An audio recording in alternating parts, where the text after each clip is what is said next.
Is Elon Musk now even more powerful than he was when he was at the center of politics in Washington? In May of last year, Musk left the White House and the Department of Government Efficiency that he was running. And sure, in the years since, he has remained an extremely high profile figure. But he's also sort of been out of the limelight until the last few weeks, when he's been back in the headlines for a lawsuit against his former colleague, the CEO of OpenAI, Sam Altman. And that got us looking into what exactly the world's richest man has been doing in the years since he left the Trump administration. Turns out he's quietly been shoring up his control of space and internet around the globe. From the BBC, I'm Asma Khalid in Washington, D.C. And welcome to The Global Story on YouTube. Our episode today, we want to take the long view on what exactly Elon Musk has been up to since he left the White House about a year ago, in May of 2025. And at the outset here, I will say, I don't think that we can have this conversation in this moment about Elon Musk without mentioning that he is currently suing the CEO of OpenAI, Sam Altman. That trial of those two tech titans is underway as we tape, and I know you have been in the courtroom in California covering it all. What is this lawsuit actually about? This case is taking place at the federal courthouse in Oakland, California, so just down the road from me. Elon Musk and OpenAI CEO Sam Altman actually started OpenAI together with some others back in 2015. And it was a nonprofit, that was the vision for it, that was supposed to develop AI technology safely. And Musk gave a lot of the money for it starting, is that right? That's exactly right. He ended up donating up to somewhere on the order of $38 million. And, the idea behind this was to develop AI safely and to develop it for the benefit of humanity, a very lofty goal, but one that Musk thought was really important to have in sort of the founding rubric for the company. So now he says that Altman and his colleague, Greg Brockman, who's the president of OpenAI, breached this nonprofit, deal that they had, this nonprofit contract, and ended up enriching themselves along the way. At a certain point, they decided to become a for-profit. It's a lot easier to collect money from investors that way, and boy, is it expensive to develop AI technology. And so in doing that, what Musk is saying is that the for-profit entity kind of superseded at a certain point the nonprofit that they had created together, the nonprofit that he had donated all this money to. And that's his argument. On the other side, you have OpenAI and Altman and Brockman saying that this is really just sour grapes on Musk's part, that he is upset that he left OpenAI when he did in 2018. Just about 4 years later, they launched ChatGPT, which was this massive overnight success. And it's worth noting here that Musk is actually working on his own AI startup, xAI, which is a competitor to OpenAI. And so that's another part of the company's argument, is that he's just trying to kind of derail one of the top players while he's trying to get his own thing off the ground. What exactly does Elon Musk want? What is his end goal here? Couple things. For one thing, he wants $150 billion. That money would not go to Elon Musk himself. It would go towards OpenAI's nonprofit entity. He wants Sam Altman out of the company as CEO. Ooh, okay. And he also is really pushing for an unwinding of all of these for-profit entities that have become a really key part of the company's ability to fund itself. So those are the main three, the three main things he's pushing for. He has to endear himself to this judge, Yvonne Gonzalez-Rogers, who ultimately decides the fate of this case. There is a jury that's been impaneled of 9 Northern California citizens, but they are in an advisory role. They will issue a verdict, but it is considered an advisory verdict that the judge will take into consideration if she has a problem with it. Overrule the jury's decision. Yeah, she will ultimately make the call. And, there were a lot of memorable moments, but I mean, just to start, before Musk even took the stand, the judge pretty much dressed Musk down and said, listen, you've got to stop posting on social media about this case. You're just making this complicated for all of us. Going into the trial, Musk had been posting to his social media platform X about the case, disparaging Sam Altman and Greg Brockman, calling Sam Altman Scam Altman, and trying to make his case in the court of public opinion, so to speak, on his platform, on his social media platform X. And she said, we just don't need those distractions outside of the courtroom. And she actually turned to Sam Altman at one point and said, would you also agree to stop posting about this case? Because Was Sam Altman posting about because, it? well, Musk was saying, I'm just doing this because OpenAI is posting about this, and it's me trying to defend myself.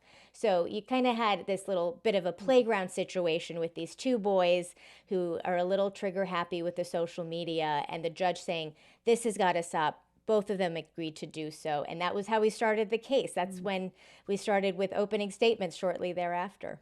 And Lily, you've been there in the courtroom. What's it been like?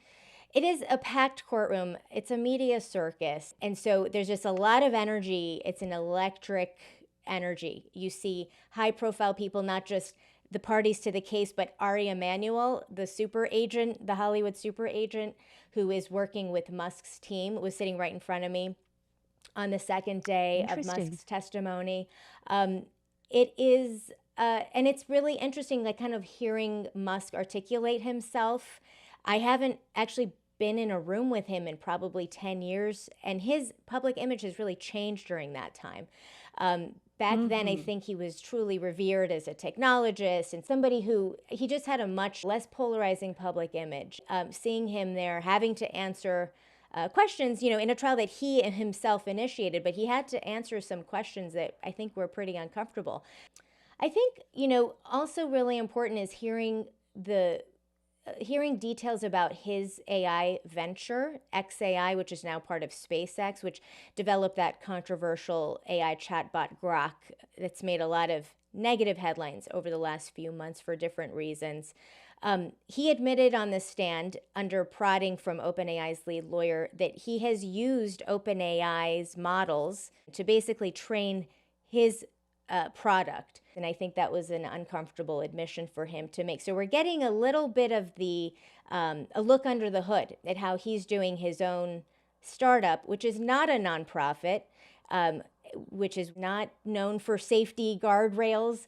And so that is, I think, being painted as pretty hypocritical by OpenAI's lawyers. In addition to journalists, are just curious onlookers coming by, folks who work in tech?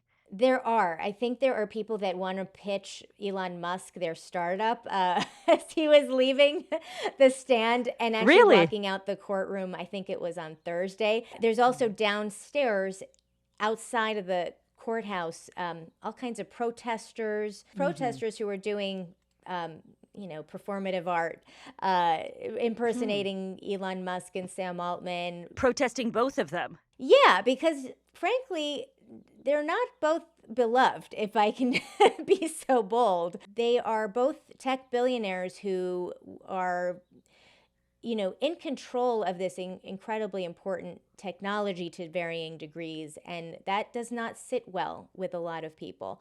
In fact, during jury selection, Judge Yvonne Gonzalez-Rogers was pretty blunt about that. She said something to the effect of, I know that in Elon Musk's case in particular, he is not well liked. And I don't, The judge said that out loud. The judge said something to that effect, that acknowledging people don't like Elon Musk.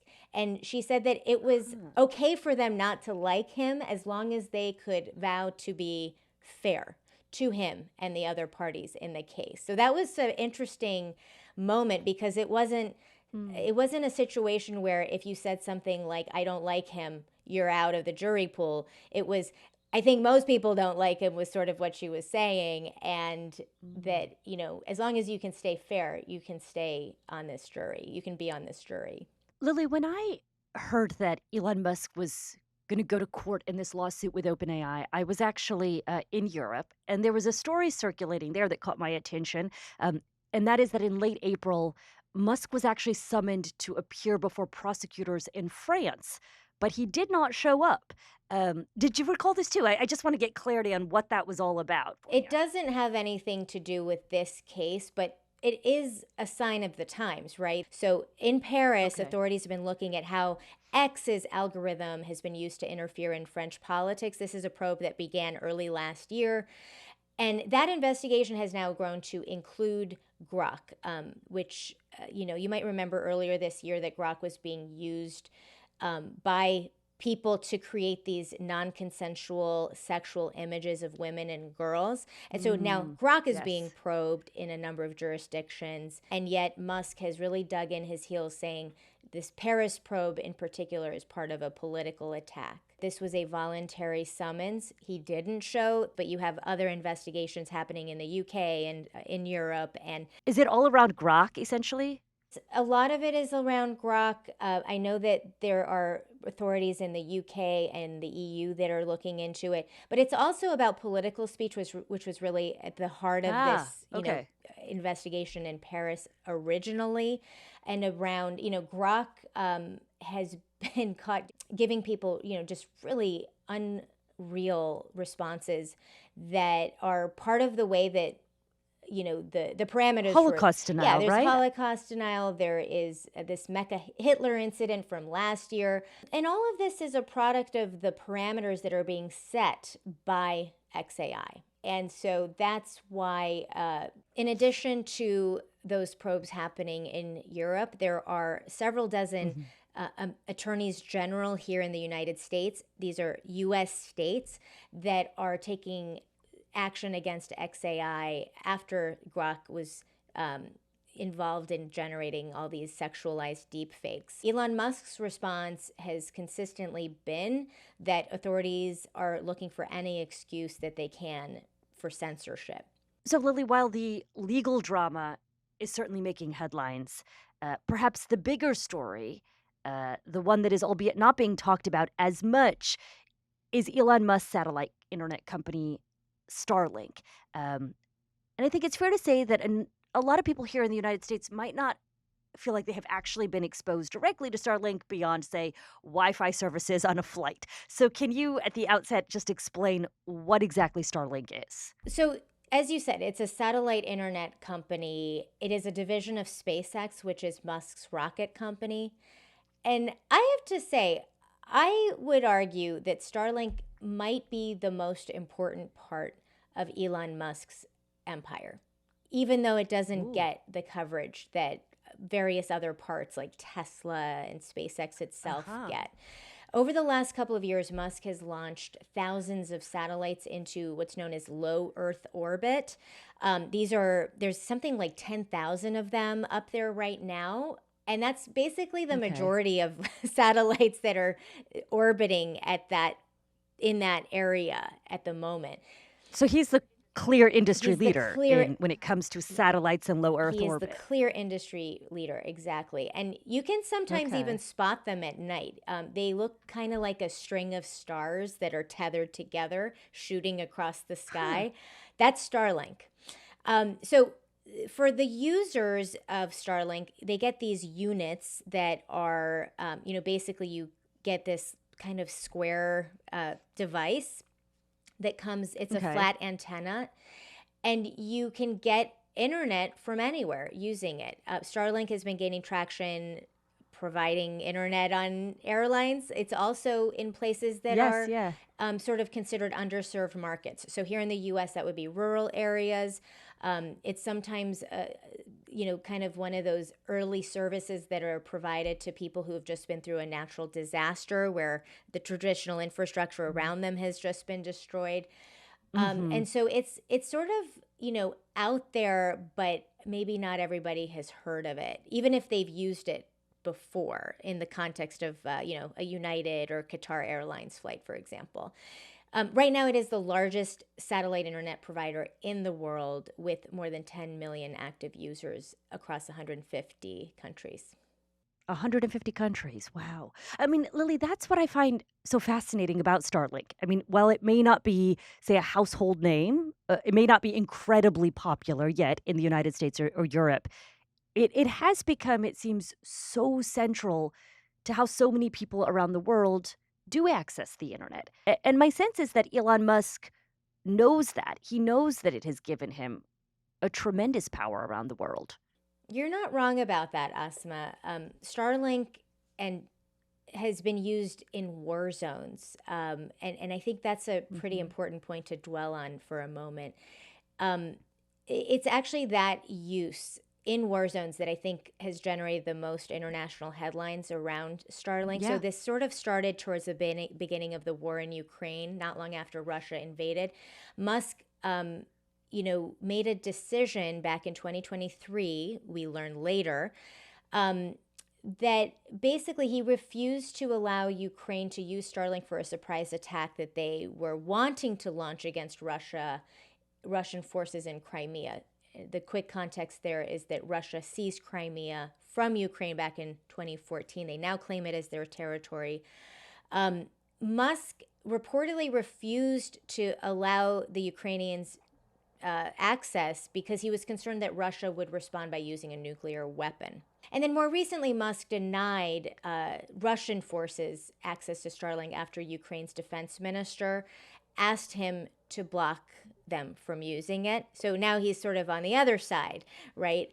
These Huh. incidents have. So at times over the course of the war, he has restricted Starlink's use, you're saying, both Mhm. to Ukraine and to Russia. That is our understanding. Mm. It's also happening in other parts of the world. So earlier this year, Musk decided to make Starlink available to Venezuelans for a time after the U.S. captured Nicolas Maduro, the Venezuelan president. That was announced just after Musk had dinner with U.S. President Donald Trump. So there we see, Mm.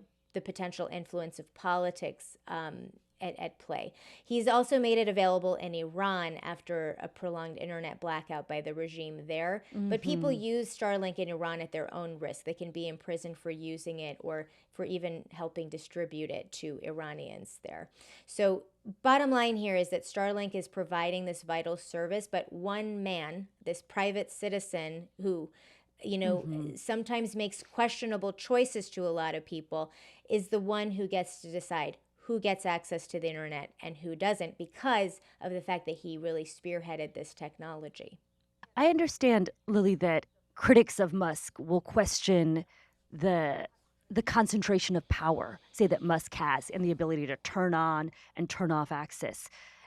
I'd also imagine, though, that Musk sees himself as someone who is also providing this altruistic service to people in times of need. I mean, you mentioned Iran. Iran has had an internet blackout now for more than 2 months. And I know it's been extraordinarily difficult for Iranians to connect with people in the outside world. I mean, you could argue that we here at the BBC rely on people who are at times are connecting via Starlink to be able to tell us what's going on inside the country. I mean, it's probably one of the central ways that people in Iran can actually communicate with the outside world and let folks know what's been going on inside the country over the last couple of months. That's right. And I think, it's interesting that you bring this up because during the Musk versus Altman trial that I've been covering, you kind of Mm. get this sense from Musk that, and I don't think this is new. I've, again, been following him for a number of years now, but you get this sense from him that he thinks of himself as one of the good guys. And the judge at one point said to, I believe it was Musk's lawyer, because they were having this argument about whether the notion of human extinction brought about by AI, whether that could be part of the trial. Were they going to let Musk talk about that? And she at one point said, let's not assume that everybody wants Elon Musk controlling this kind of powerful technology. He might think he is a good steward, but a lot of people who watch him and don't agree with that was the point that she was making. I think that is equally applicable. That argument about AI and human extinction and who gets to control this important technology is Mm. equally applicable to Starlink and the power to control human connectivity to the internet around the world. Earlier this year, Musk asked the US government for permission to launch 1 million satellites into space. And on the surface, I thought, okay, it seems like he wants to expand access even further, right, to allow people to connect to the internet.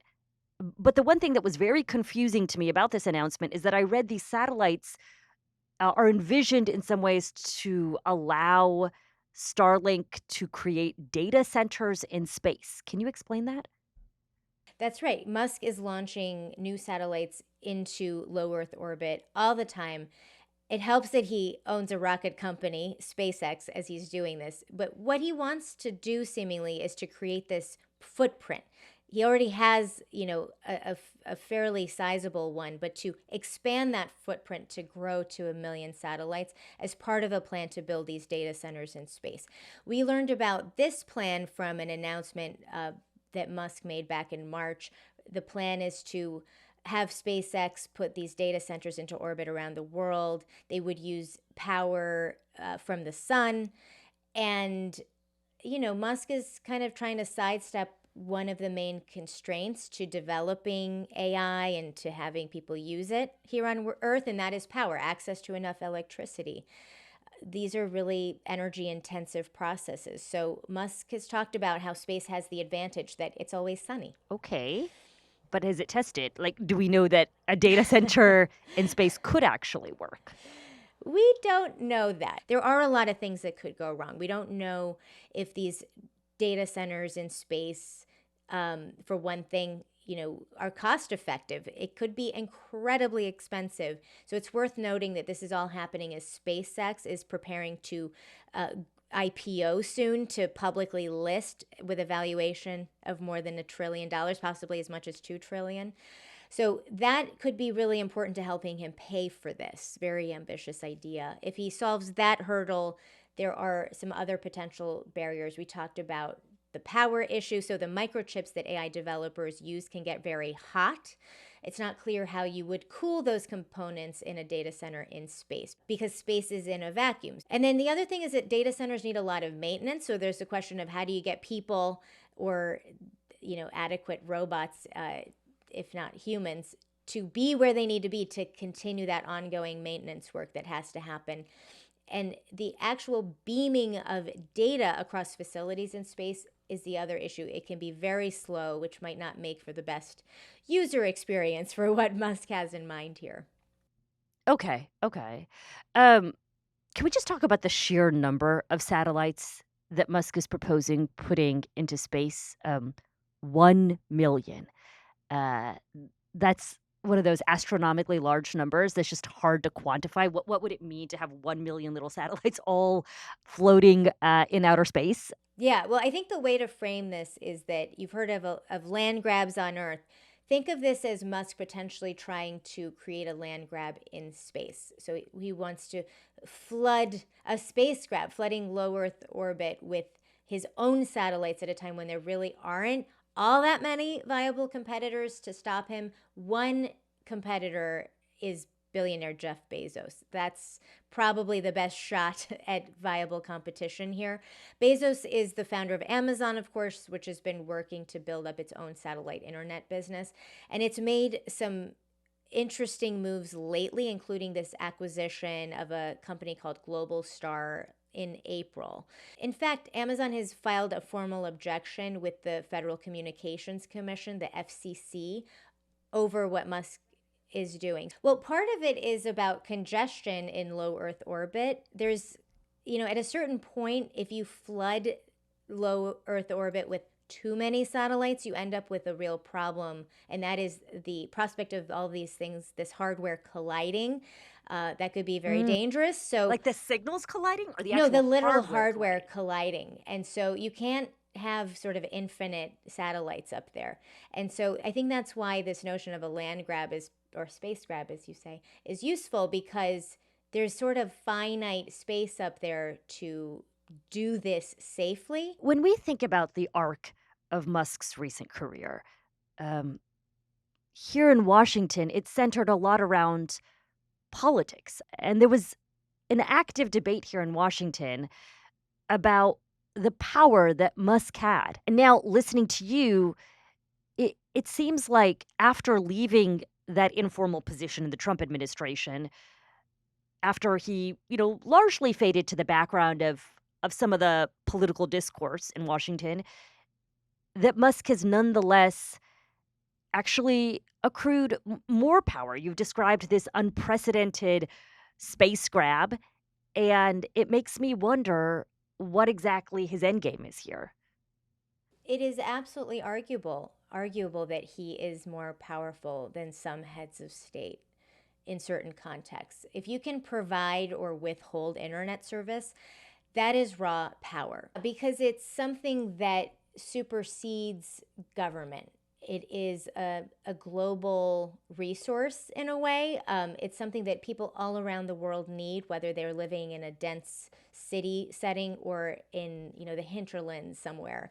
And I think that access to internet, frankly, can be a life or death thing. For those in a war zone or a disaster zone, their ability to communicate is squarely in Musk's hands. And we know that Musk, based on his political activities, much of which you witnessed up close and firsthand, we know that he is interested in power. And it's also important to recognize that he's been building this power infrastructure, amassing this power for years now, before Donald Trump. And he's going to be there after Donald Trump leaves office, which will happen one day. Elon Musk is still going to be around, and he's going to have a lot of money to play with in order to carry out these various ambitions that he has. I mean, it arguably makes you similar, you're saying, to being a head of state, but perhaps more powerful because there are no Perhaps term more limits powerful. and your reach is global. Exactly. For Musk, he simply doesn't have those constraints on him. He is probably the most important figure in the tech industry and is making all kinds of choices that affect every single one of us. Well, Lily, thanks so much for joining us on The Global Story. Really appreciate it. It's a real pleasure. Thanks for having me. That's it for The Global Story on YouTube. Thanks, as always, for tuning in. And if you appreciated our episode, then I've got to mention that our show, The Global Story, is also available as an audio podcast. You can find us every weekday on bbc.com or wherever you listen to your favorite shows.